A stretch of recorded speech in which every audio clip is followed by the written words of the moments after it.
You ever walk away from a conversation and instantly cringe at what you just said, like your brain's a committee of regret filing a lawsuit against your mouth? Good. You're in the right place, because this isn't some surface level just be confident nonsense. Today, we're rewiring you, not with toxic positivity, but with dark clarity. The kind that changes you from socially awkward to socially inevitable. Social awkwardness isn't just uncomfortable, it's expensive. You lose opportunities, relationships, promotions, deals, respect. People don't say it out loud, but awkward behavior is read like a warning label. And the worst part? You know it's happening in real time. You feel the weird energy. You sense the disconnect. But it's like you're trapped inside your head while your mouth's out on parole. That constant overthinking, that's not anxiety, it's untrained pattern recognition. You're not broken, you're just unreadable, and that ends now. You've been lied to, told that social skills are something you're either born with or you're not. That charisma is magic, that some people just have it, that's false. Charisma is architecture, it's a system, and every interaction runs on invisible frameworks, timing, tone, status cues, emotional pacing. The elite learn them, the rest fake it. But you're done faking. From now on, you're building. Imagine this. You're in a dark room, fumbling around, bumping into furniture, knocking over lamps. That's how most people navigate social spaces. But then someone hands you night vision goggles. Suddenly nothing about you has changed, but you move differently, more precise, more calm, more in control. That's what social fluency feels like. You're not forcing charm. You're seeing the layout, reading the signals, moving like you were meant to be there. That's the shift we're unlocking. So how do you do it? First, stop performing, start observing. Most people who feel socially awkward are trying too hard to be seen, to impress, to fit, to entertain. But the secret is this. The most magnetic people in the room aren't the loudest. They're the ones who see the most. Observers win in every social game. Why? Because when you stop performing and start watching, you start noticing patterns. Who leads? Who follows? Who interrupts? Who avoids eye contact? Observation gives you data, and data gives you control. The moment you walk into a room, don't rush to speak. Scan. Watch how conversations flow. Who gets listened to? What tone do they use?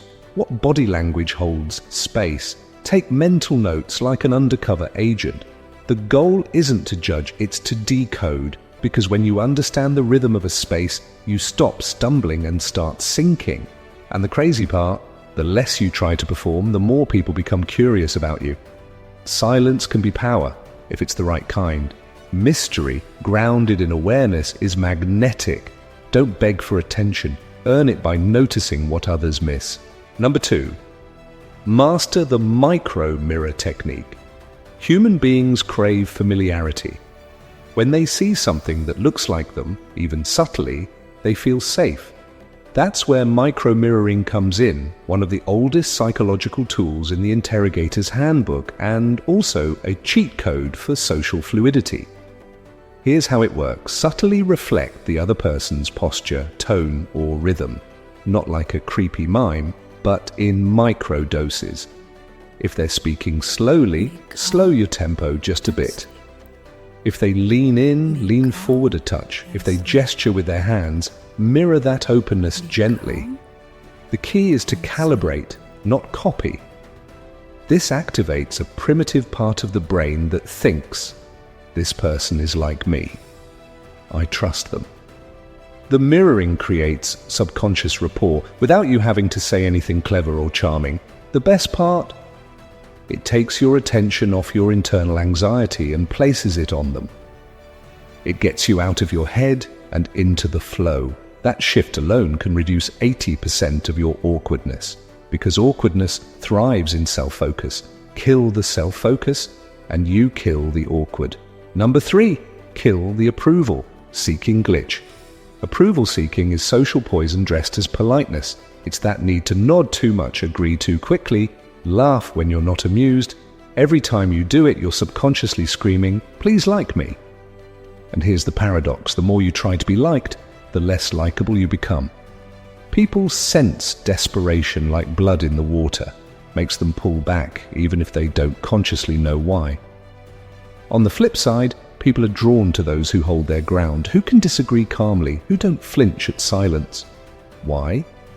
Because that's what confidence looks like, and confidence is contagious. To kill this glitch, start practicing disagreement without apology. You don't need to argue, just stop defaulting to yes. Replace, I don't know, what do you think? With, here's my take. Remove the question mark from your voice when making a statement. Hold eye contact 1 second longer than you're comfortable with. It'll feel wrong at first, like you're being rude or arrogant. That's your old programming resisting the upgrade. But once you cross that discomfort threshold, you'll notice something weird. People start respecting you more, trusting you more, listening longer. Because confidence isn't about dominance, it's about not shrinking. Number 4, script your social intros. Ironically, the most natural-sounding people often start with a script. This isn't about being robotic, it's about priming your neural pathways so they don't short-circuit when it's go time.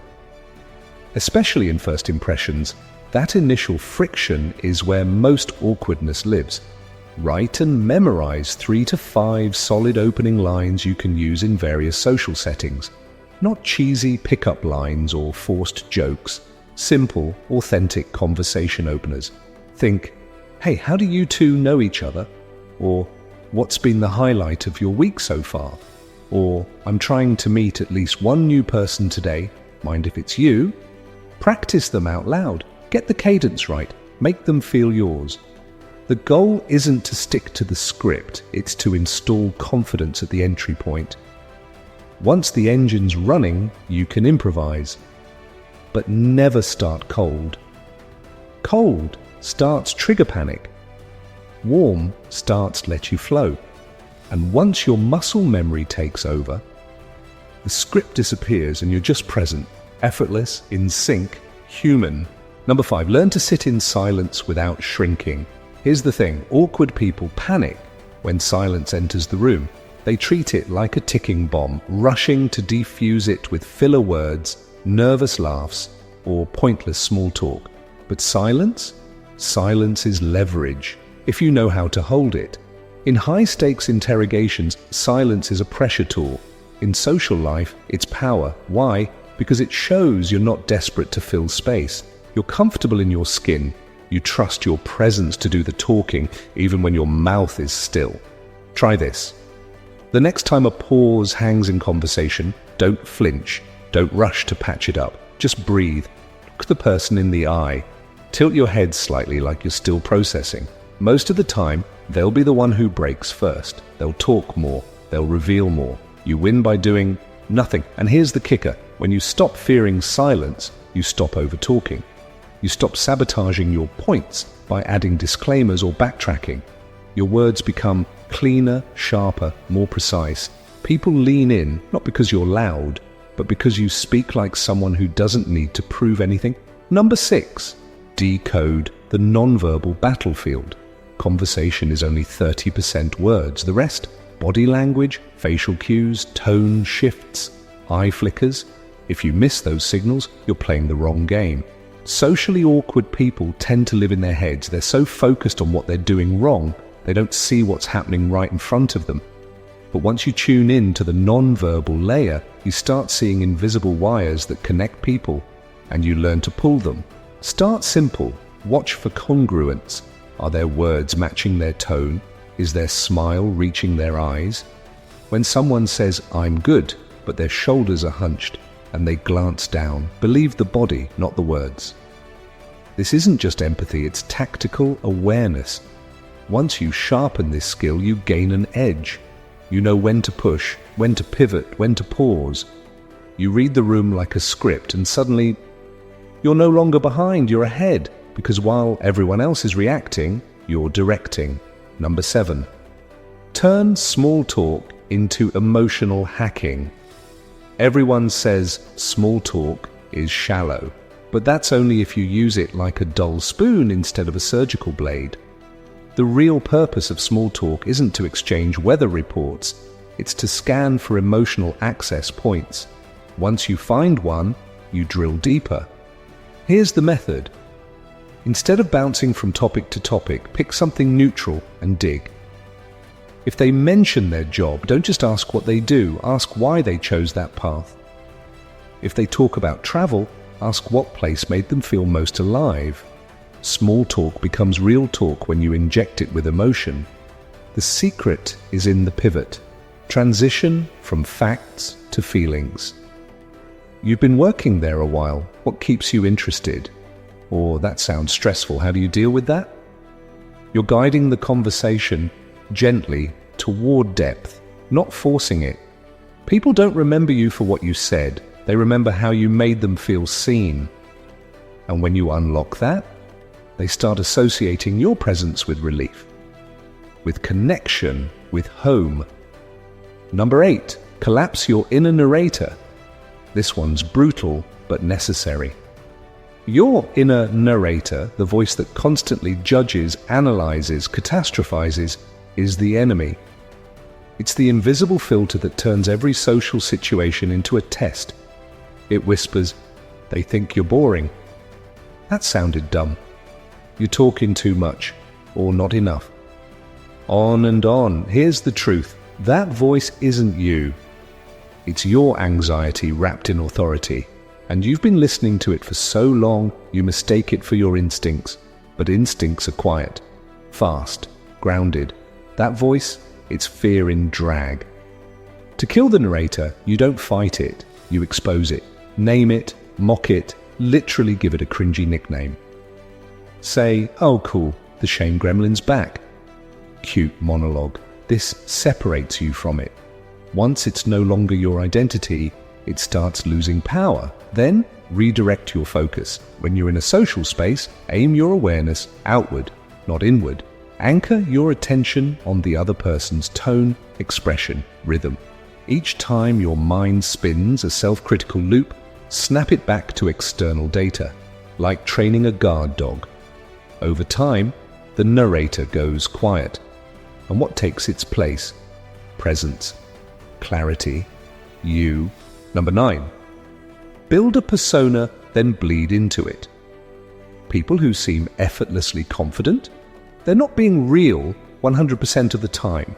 They're stepping into a designed version of themselves, a version that amplifies their best traits, trims the dead weight, and moves with intentional energy.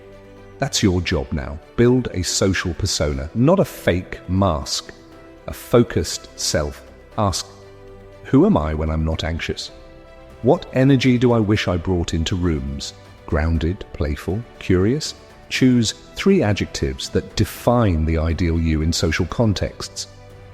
Then here's the key, you act as if you already are that person.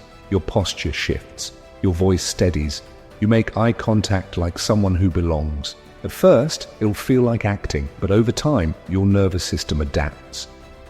The character fuses with the core. The mistake awkward people make, they wait to feel confident before they behave confidently. Flip it. Behave first, feel later. That's how pros rewire their presence.